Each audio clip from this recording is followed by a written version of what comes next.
Dear friend, फिर से एक नए ब्लॉग में आप सभी का स्वागत है। दोस्तों मैं आज जिस जगह पे मैं खड़ा हूँ ये है टीटवाला बनेली, ये जगह है, जगह का नाम है। और आप सबको मैं बता दूं कि जो लोग मुंबई के अंदर अभी नहीं आए रहते हैं तो वो लोगों को ये लगता है कि मुंबई के अंदर हम जाएंगे, बहुत शानदार लोकेशन है। मुंबई एक सपनों की नगरी है और मुंबई बहुत बड़ा dream home, dream house, dream building, बड़े बड़े शहर चीज़ें हैं, वो सारी चीज़ें हैं।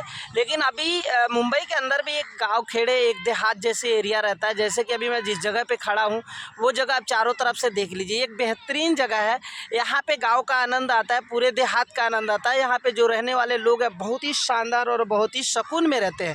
लेकिन मेरा कहने का मतलब है ना कि जब हम गाँव से आते हैं ना तो हम लोगों को ऐसा लगता है कि वहाँ पे भी हमारे गाँव में जैसे एक माले का रूम है या एक मंजिला घर है, तो उसमें क्या होता है ज़्यादा से ज़्यादा हम लोग लिंटर डाल के रहते हैं या ऐसा छप्पर वगैरह खूब अच्छे से स्लैब वगैरह डाल के रहते हैं। लेकिन यहाँ पे ऐसा नहीं है। यहाँ पे आप जहाँ भी दूर दूर तक आप देखेंगे तो ज़्यादा करके आप लोग को ये सीमेंट का जो कटरैन है वही रखे हुए मिलेगा।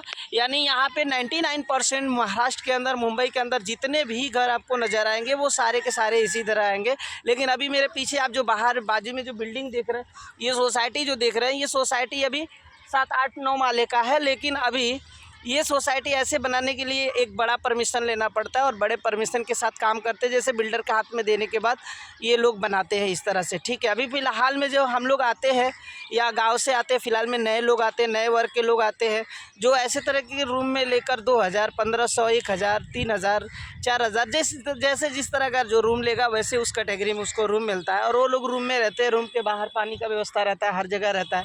तो आप यहाँ पे ये देख सकते हैं मुंबई का एक छोटा सा मैं बैकग्राउंड दिखाया, एक छोटा सा शहर जो टीटवाला के अंदर आता है, बनेली गांव।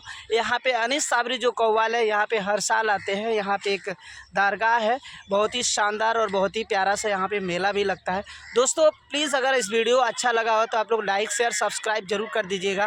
और वीडियो अभी कहाँ से देख रहे हैं एक प्यारा सा कमेंट करके ज़रूर बताइएगा, क्योंकि मैं एक छोटा सा अपडेट देने का प्रयास किया। अभी फ़िलहाल में मैं इस जगह पे आया था घूमने के लिए, कोई लोग थे मेरे दोस्त थे, उनसे मिलने के लिए, क्योंकि मैं नए नए लोगों के साथ मिलता हूं, उनसे बात करता हूं, फिर मैं यहां का अपडेट देता हूं। दोस्तों ये वीडियो कैसा लगा please like share subscribe comment करके ज़रूर बताना। और ये वीडियो भी कहां से देख रहे हो प्यारा सा कमेंट करके ज़रूर बताना। थैंक यू सो मच, मिलते हैं नेक्स्ट वीडियो में। तब तक के लिए जय हिंद, जय भारत। और एडवांस में आप सभी को ईद का ढेर सारी शुभकामनाएँ। ईद मुबारक आप सभी को।